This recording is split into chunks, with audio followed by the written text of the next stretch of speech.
Welcome everybody. Thank you very much for coming. My name is Richard Moorhead. I'm from the Faculty of Laws. I'm just here to chair the event and to introduce Helen Bedford, who hails from the Institute of Child Health, where she's been since 1986. I've been at UCL for a year, and every time I chair one of these, everybody's been here for 20 years plus, which I guess bodes well for me. Helen started off doing vaccine studies and has continued in that vein doing work around immunisation and child health issues more broadly. For those of you who are parents and were given that precious red book when your child was born, your children were born, Helen chairs the committee which oversees the contents of that book. Today what she's here to talk about is the recent vaccine safety scares and how we might learn from such events in the future to ensure that there is sufficient level of uptake for immunisation programmes. So, Helen, thank you very much. Thank you very much. Thank you for inviting me, and good afternoon, everybody. First of all, these are the things that I'm going to cover, and one of the things I want to do is actually apologise for the fact that I'm going to miss out a lot of stuff because I've only got half an hour and there's an awful lot I could say. But I want to look at the vaccines that are included in the programme now, the issue about vaccine efficacy and safety, some background to the introduction of MMR vaccine and how the MMR vaccine safety scare came about. I will not actually be calling it the controversial MMR vaccine because I don't think it is. I'll look a bit at past vaccine safety scares, why this particular one was so potent, where are we now in terms of MMR and measles, and what have we learned and what can take us into the future. So just to show you the vaccines that are currently included in the UK childhood immunisation programme. The majority of these vaccines protect against diseases which at best are nasty and at worst can cause permanent disability or even death. The most recent additions to the programme are these two vaccines here, rotavirus and influenza, introduced just this year. Rotavirus, although it doesn't cause much death in this country, it does in other countries. In this country, it's a cause of severe gastroenteritis and results in many, many hospital admissions for that infection and costs the NHS in the order of £15 million a year. Influenza is being introduced gradually for all children aged between 2 and 16 years. At the moment, it's just being given to 2 and 3-year-olds. These two other vaccines on the slide are both given selectively, so they're given to children who are deemed to be at high risk of these infections, although there's continuing debate about whether we should in fact introduce hepatitis B vaccine as a universal vaccine. So I next want to sort of put some things aside, and this is just to look at the issue about are vaccines effective and are they safe? If you look at this slide, this shows measles notifications and vaccine coverage from 1950 up to 2010, with vaccine coverage up this axis. Measles cases weren't counted, they weren't notified before 1940, so we don't have any data earlier than 1940. And you can see very clearly the epidemic cycle of this infection with the spikes every few years, when up to 600, 700, 800,000 cases were notified of measles. A very, very prevalent infection. It's highly infectious, and without vaccination, everybody catches it. Measles vaccine came in 1968, and you can see even with less than good uptake, the disease, the size of the epidemics came down, and the size of the cases, the numbers of cases came down. MMR vaccine came in 1988. With increasing uptake, you get fewer cases. But that's not the whole story, of course, because measles deaths from measles in particular, were going down long before vaccines came in as a result of other public health interventions like clean water and improved housing. But the decline in cases after the vaccine was introduced, as you saw on the previous slide, is striking. However, perhaps better evidence about how effective vaccines are can be gathered from a country like the United States of America, where you are required to prove that your child has immunity before they can enter school. There are exemptions allowed, so many states have different sorts of exemptions, medical, religious, or philosophical grounds, and you have to give evidence to show what your exemption is. And one thing is interesting is that vaccine exemptions have increased over the past decade. But why this information is interesting is because if you look at who gets measles, who gets pertussis, you're very much more likely to get these diseases if you have a vaccine exemption. So children with exemptions are 35 times more likely to have measles disease than non-exempt children. And there's much higher rates of pertussis in states with higher vaccine exemption rates. And this is a much more powerful source of evidence about how effective vaccines are, comparing children who are immunised and not immunised and looking at disease rates. The other thing to say about vaccines are that they're not only important for the individual, they give protection to the individual, but they're also important for community protection. If enough people are immunised, you get this thing called herd immunity or community immunity. And this is very important because it protects people in the community who can't be immunised because they may be too young, they may be pregnant, they may have contraindications like they're immunosuppressed, or they have been vaccinated and the vaccine failed to provide them with immunity. And if you get high enough immunity, you can control or eliminate infectious diseases from a country, from a region, or from the world. So this is really important. The only disease thus far, and I apologise for this slide for those of you not of a medical inclination, the only human disease so far we've eradicated from the world is smallpox, and that was eradicated in the late 1970s. Now, I want next to just consider vaccine safety, because this is very important. You hear people saying vaccines are safe. Well, of course, nothing is 100% safe. What we mean when we talk about vaccine safety is this. Minor side effects are common. So a child who's immunised may have pain and swelling at the injection site, may have a fever, may be off colour. Those sorts of side effects are very common. For a health professional, they will be trivial, perhaps. For a parent, they can be quite distressing, particularly if you're not used to these sorts of symptoms in your young baby.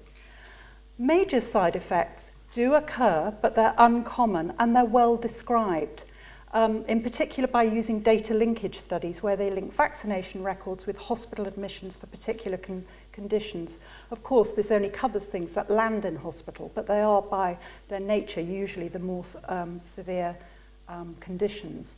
So, for example, on this slide, what we see is a comparison of severe complications due to the first dose of measles, mumps, rubella vaccine and due to measles disease in 1 million children, and it compares those rates.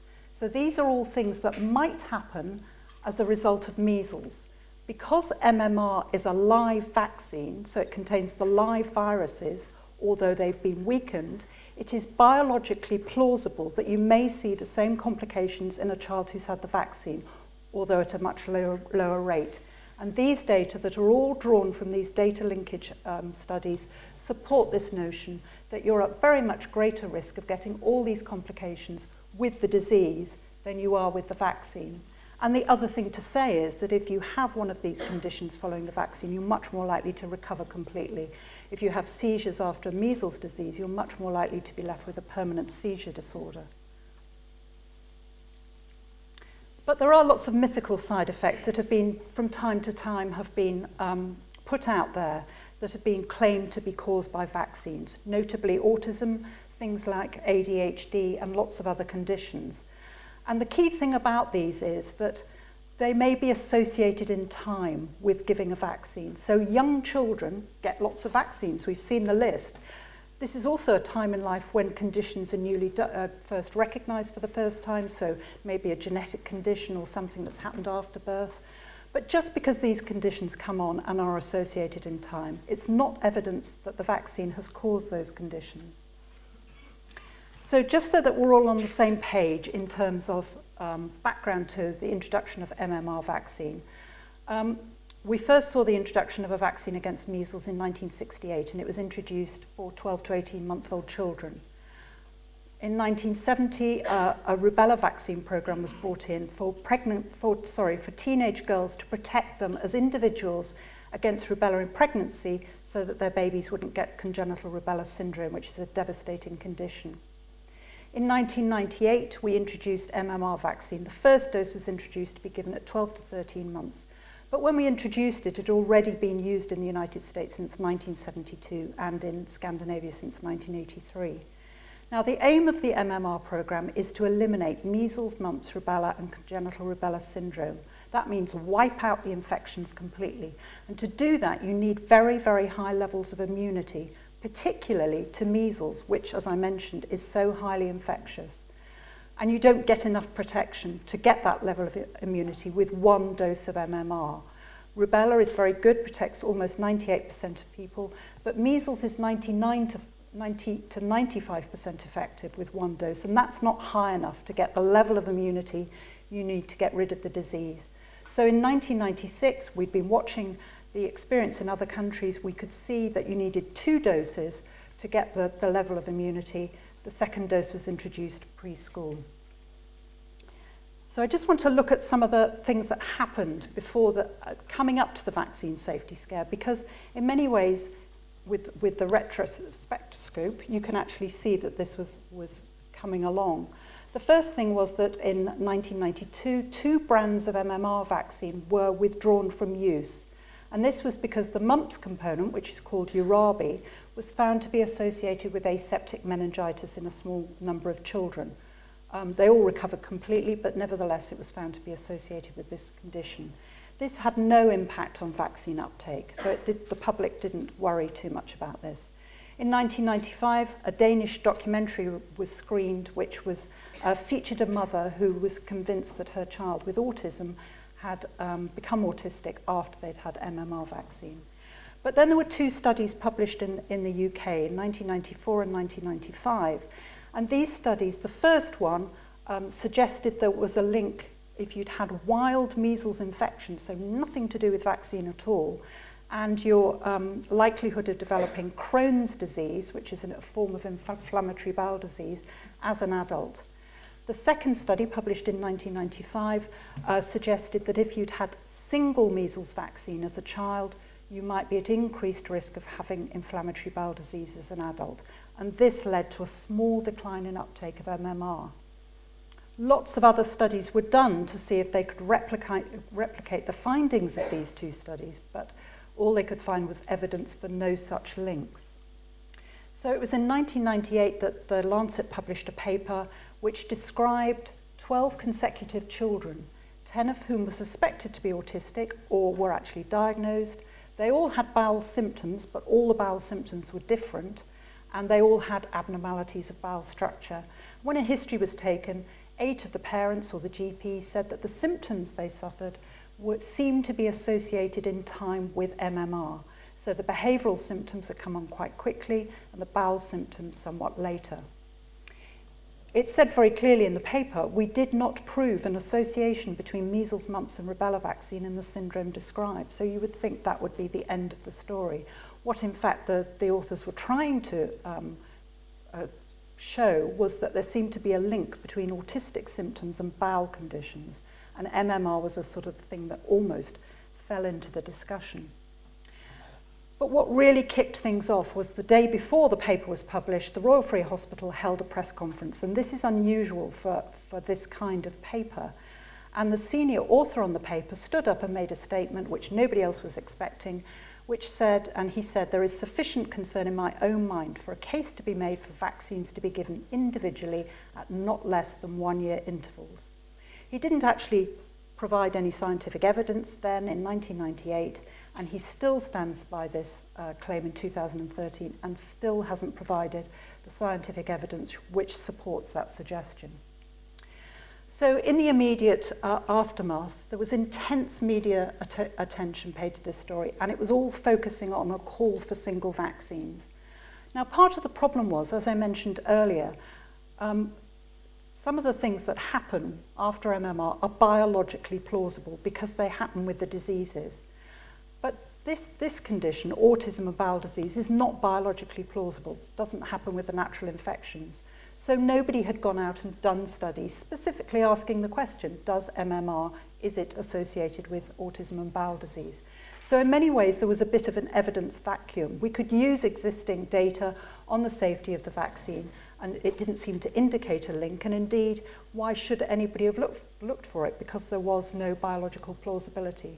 The Department of Health came out strongly and said there was no evidence for a link. But it left parents and professionals in a very, very difficult situation because of the evidence vacuum and lots of sort of claims of, well, there's no smoke without fire. The government funded research immediately using data linkage, and other studies were conducted. And unsurprisingly, because of all the media attention, uptake of MMR fell to 78% in England. It remained higher in Scotland, which is interesting, but we won't discuss that here.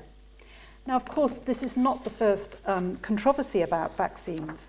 It was Edward Jenner who started using cowpox as a way of protecting against smallpox in the late 18th century. It was actually a farmer, Benjamin Jesty, who first used cowpox to vaccinate his family, but Edward Jenner, being a GP, got the credit for it. And this was based on his observation. This is at a time, remember, when that terrible disease, smallpox, was very prevalent. Most people caught it, lots of people died from it. And he noticed, he was a GP working in Gloucestershire, that milkmaids who caught cowpox didn't seem to get smallpox. Now, cowpox is a sort of antigenically similar to smallpox, but not completely the same. So he did an experiment. What he did was took some of the material from a milkmaid who got cowpox and had a lesion on her hand. He took some of that material and he inoculated this little boy here, James Phipps. And then 2 months later, he inoculated him with the pus from a patient with smallpox, and he was okay. Now, the lawyer in the audience would, and many others would say, what were the ethics of that study? But this practice spread across the world, and the rest, as they say, is history. And this is where the term vaccination comes from. It's the Latin root vacca, which denotes it. It's generally only applied to smallpox now. But, so this practice started over 200 years ago, but very quickly, people started getting concerned about it. And this is a cartoon of the period, and if you look closely, you'll see, I hope, that these are people who are being vaccinated with cowpox, who are growing cow parts. So this man here has got a cow coming out of his bottom, a cow coming out of his arm, other people are growing cow horns. And this obviously is because people didn't understand this. Jenner didn't understand it. Nobody understood about germs in those days. But it just shows you how powerful these sorts of concerns can be and have always been as far as vaccination is concerned. Another famous vaccine controversy in this country, of course, is that of the safety of whooping cough vaccine. And in the 1970s, in 1974, a paper was published by paediatricians at Great Ormond Street who said they had seen 30 children in their clinic, all with brain damage, and they'd all had pertussis vaccine, so it must have been the vaccine that did it. They didn't even say it might be, they said it must be. And this caused quite a lot of concern in the newspapers, although slowly, it wasn't an immediate reaction. But in those days, we had available a vaccine which contained whooping cough or one that didn't, and parents could choose not to have the whooping cough vaccine. And as you can see, vaccine uptake fell dramatically to 30% in some parts of the country. And there were 2 large whooping cough epidemics after that, resulting, it's been estimated, in about 100 deaths.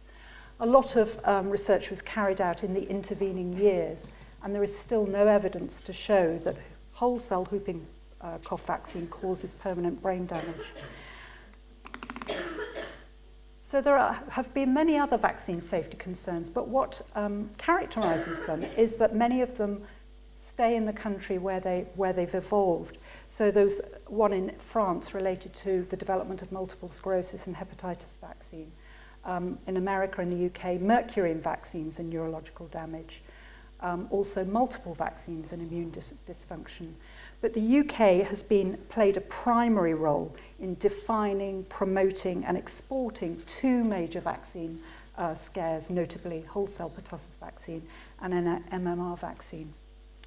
So I just want to consider now, why was the MMR vaccine safety scare so particularly potent?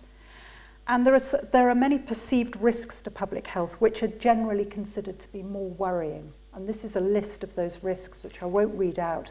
But you can see where I've ticked with green.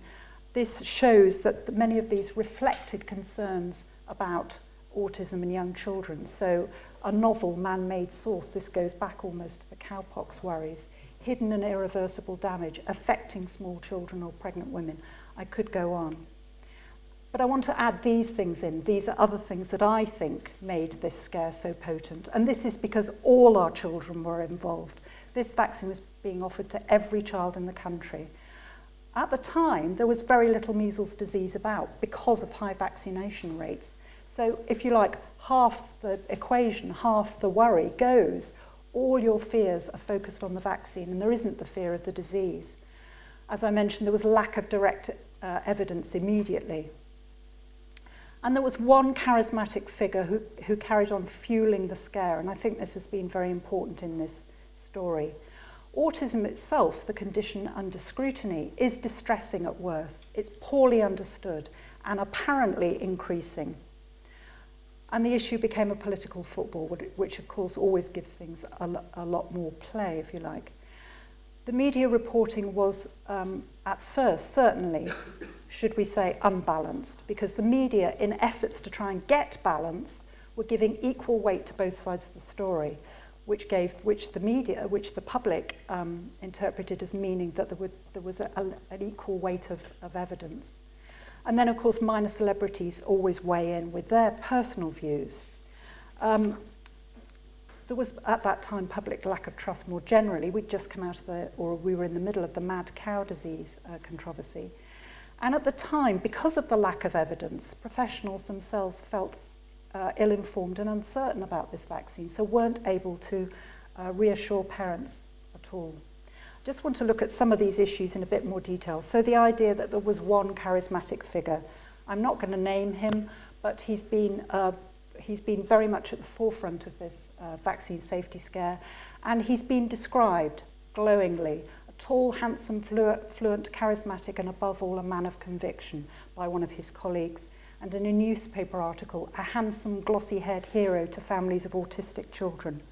Now, of course, there have been medical pioneers in history who've been considered ill-informed at the time and who are later proved right, but this is different. The level of scientific evidence has come on a street since then. We've got good scientific evidence now, so we know that MMR is not the cause of autism. The media, of course, gave it a lot of attention, and in 2002, the media attention was massive over a 10-year period, but there were particular hiatuses. And in 2002, there were over 1,200 articles written, mostly by non-expert commentators. So they weren't written by science or medical commentators. And here's an example of some of them. And I just always like to think about being a parent with an invitation for MMR vaccine and reading one of these articles on a Monday morning or something. Very, very difficult for parents.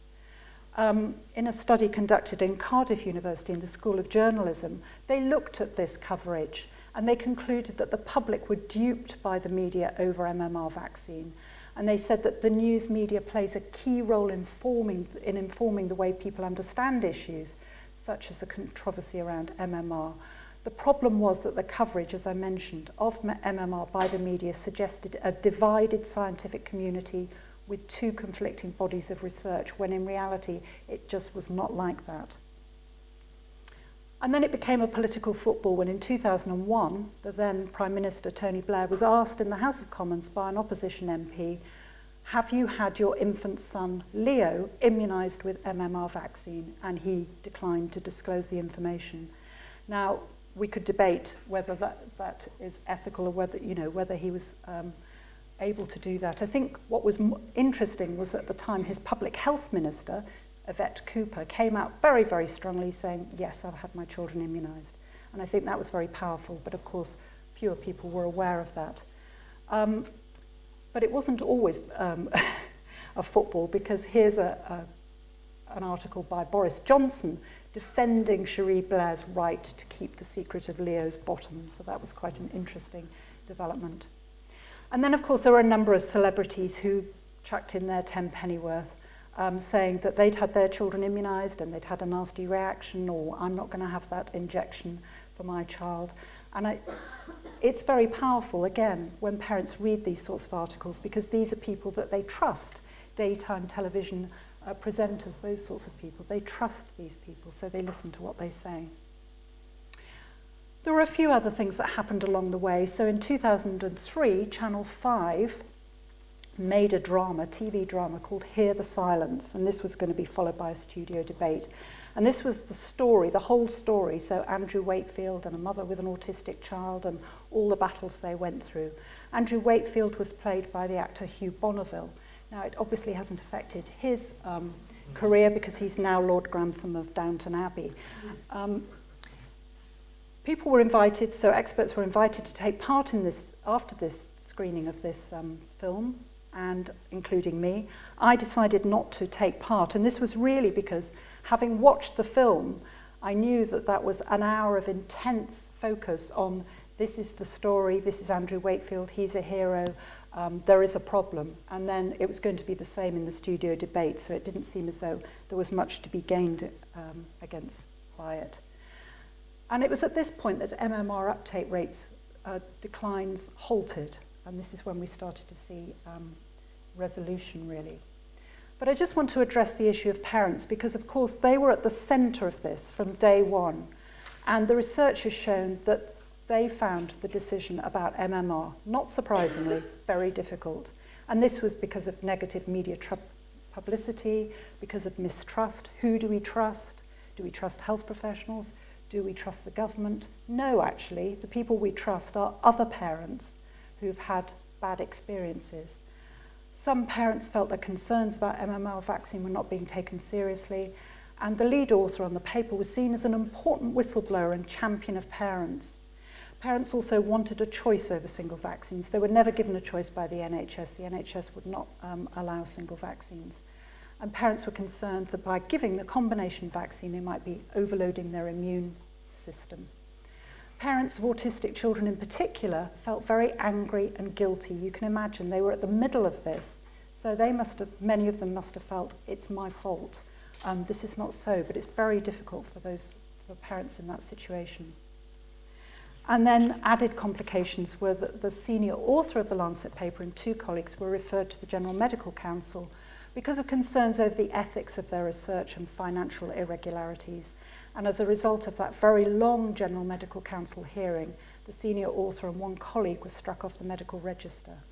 In 2010, the Lancet paper retracted the paper from the record because of the concerns over ethics of the research and the financial irregularities. And then in 2011, a 3-part series was published in the BMJ by a journalist who claimed that the MMR scare was actually triggered by fraudulent research. It wasn't just bad research, it was actually fraudulent, with some of the details manipulated to make a case. So, in 2013, where are we now? When the original paper came out, it never said, we think there's a link, but it was interpreted as showing a link, and that's very important.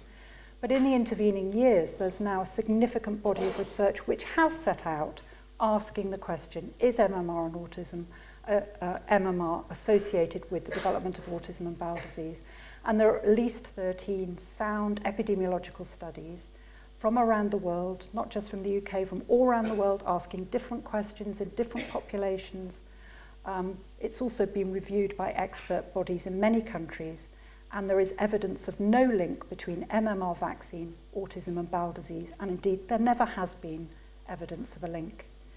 Now the media are generally supportive of our MMR vaccine, and uptake of MMR in 2-year-olds has increased.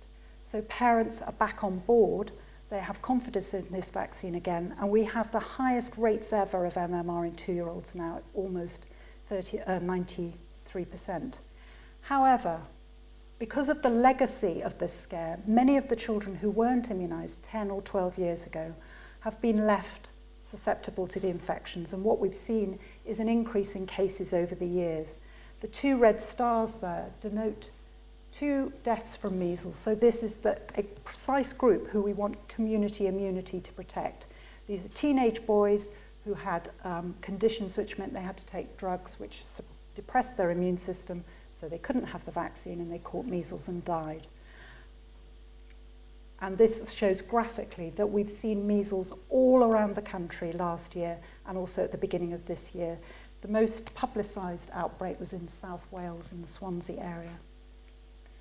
So what have we learnt from this story? Well, one thing that the MMR safety scare has done has increased the amount of research interest in the whole issue of vaccines. So parents' attitudes, what determines which children get immunised, and how best to communicate with parents in particular parents who aren't frankly rejecting the vaccine, but who may be vaccine hesitant. This is very important. So this has been very, very important for immunisation, that there's been increased interest in conducting research and increasing our knowledge about this area. We've done work based at the Institute of Child Health, looking at the determinants of MMR vaccine uptake, and this is based on the Millennium Cohort Study. We looked at over 14,000 children who were born at the height of the MMR safety scare to see what their vaccine uptake was. And at 3 years of age, 6% of them had had no measles, mumps or rubella vaccine. In London, it was much higher, it was 19%. 5% of them had had single vaccines, but only 50%, only half had had all three of the single vaccines. And we found that children who were less likely to have the MMR were in families where the mother was more highly educated, the mother was older, bigger families, younger parents, lone parents and maternal smoking. Interestingly, having a higher income was associated with being more likely in having single vaccines. In this study, parents were asked if they hadn't had the combined vaccine, why not? And unsurprisingly, for most of those people, it was a conscious decision that they decided not to have it. Far fewer of these parents didn't have it because they couldn't get to it. They couldn't get to the services. And when they were asked about their conscious decision, parents said they were too scared, they were fearful over links with autism, the negative media publicity, the mistrust of health professionals, and mistrust in the government. So one of the things I would like to ask is, we found that parents who declined MMR, it was more likely amongst the highly educated middle class. They were more likely to decline MMR vaccine, and indeed other vaccines too. And this has also been replicated in other countries in Europe and in the United States, that it's the older, more highly educated parents who are more likely to decline the vaccine, and why this may be so. This is an example from way back of the introduction of smallpox vaccine. And this is a cartoon from Punch, which shows a party, and the grandmother, the elderly lady here is saying to her grandson, why are they all showing the tops of their arms in this ridiculous manner? You can see they've all got dresses on like this. And he says, the fact is, Grandma, they're all going to be vaccinated after supper. So it's often the middle class, the more advantaged, that adopt new practices earlier. And maybe this is the same with declining MMR, I hope not. But the thing we have learnt, or this is re-emphasised, is that we're always going to have vaccine safety scares. And this slide just shows this, why this happens. When you have high rates of disease, people are concerned about the disease. When a vaccine comes in with increasing coverage, people become increasingly concerned about vaccine safety because there isn't any disease to worry about. You may have an immediate lack of evidence about the safety, as happened in the MMR case.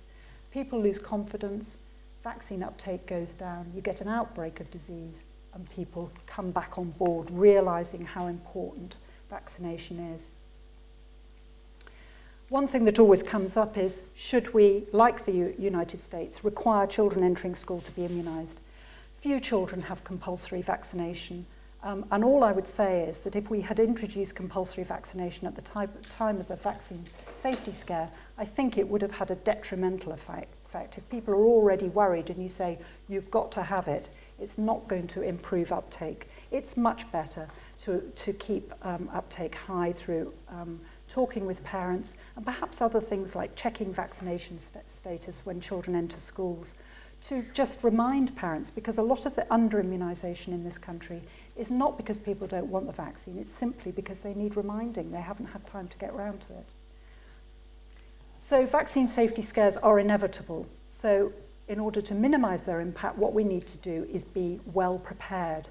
And what people are doing now is many studies of background rates of potential adverse effects that may occur, so that to aid them when they assess adverse events arising after mass immunisation, so that you can come out and say, this is the background rate of this particular condition, and it hasn't changed as a result of this vaccine, or it has changed. Dr. Heidi Larson at the London School of Hygiene is leading a vaccine confidence project where she monitors public confidence in immunisation programmes she's built an information surveillance system so that you can see where things are arising, because of course this is global now, it isn't just here. But of course the landscape has changed quite a lot since 1998, with a huge explosion in social media and use of the internet. So for example, one high-profile anti-vaccine activist in the United States has got over 1 million Twitter followers. So every time she sends a tweet, and let's face it, you can't exactly be nuanced on Twitter. 140 characters, you can't say a lot. 1 million people pick that up. Donald Trump, who's recently been tweeting anti-vaccine statements, has 2.5 million followers. The internet, of course, is also very powerful, and that has increased in use. And several studies have found, that a lot of the information on the internet, if you did a simple Google search, you would find incorrect information, which for parents who may not have scientific training, this is very difficult. How do they weed out what's good and what's bad information? And in another study, they found that viewing vaccine critical material for just a small amount of time actually reduced the perception of the risk of not having a vaccine. So what we need to do, what we know is that we need to improve how we communicate about vaccines with individuals, so GP to parent, practice nurse to parent, but also at a population level. And research and practice shows that the opportunity to discuss vaccine concerns with a healthcare professional can be a decisive factor for parents who've changed their minds about previously rejected or delayed vaccines. So it's very powerful, but we need to do it better, because this is one of the areas of immunisation provision that parents are most critical about. I'd just like to end by acknowledging some of my collaborators in the past and hopefully in the future, because of course nobody can do anything without lots of collaboration, and I'm very grateful for them. Thank you.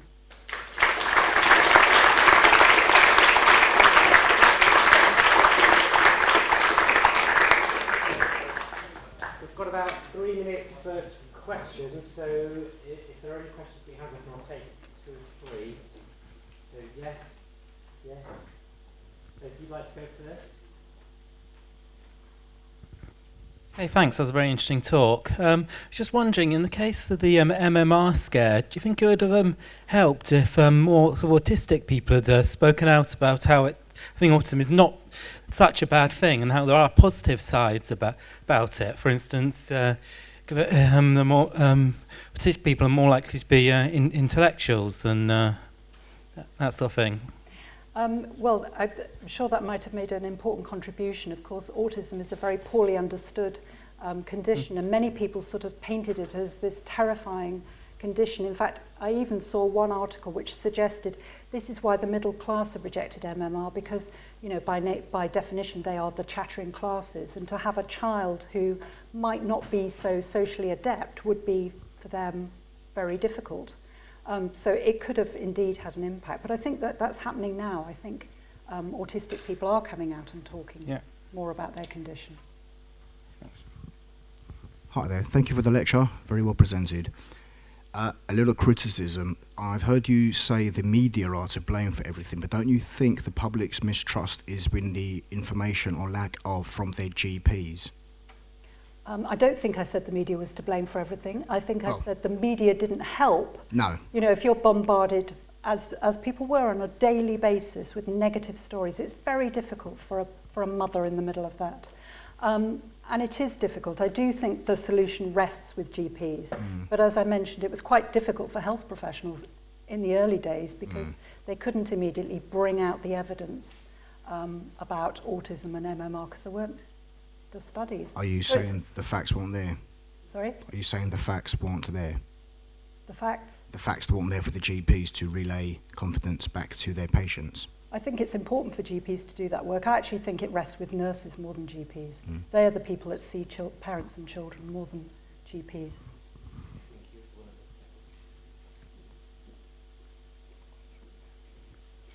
Thank you for the very interesting lecture. It's probably a completely stupid question, but I missed the first 5 minutes. If I didn't give my son all the MMR things because of what the media was doing, should he have the rest of them now he's adult, or is the fear past? And the second bit of question is, I read in The Guardian last week that polio is becoming endemic in Europe. I never had a polio injection. Should one sort of have one of those? Well, yes, I mean, what you've highlighted is the fact that even when a disease has gone away, we need to continue immunising. And of course, there have been big outbreaks of polio in Syria because of the population movement and lack of healthcare. In terms of, yes, well, I would say yes, because all these childhood diseases are worse if you get them as an adult. So you don't want an adult getting mumps or measles. They can be very ill indeed. So never too late to be immunised is the message. Thank you. One last question and then we'll have to wrap it up. I have two short questions. The first one is, maybe you mentioned and I just didn't get it, but you said there is no evidence of link between autism and MMR vaccination. And you've been talking about studies which just show associations, meaning that there are just observational studies and no RCTs? No, there haven't been any RCT studies. The studies that have been done subsequently are all big observational studies. And the statement is that there is no evidence for a link. Okay, all right. Okay, great, thank you. We need to wrap it up, I'm sorry. We need to clear the room for the next class. So I'd just like to thank Helen on behalf of you all for a very interesting introduction.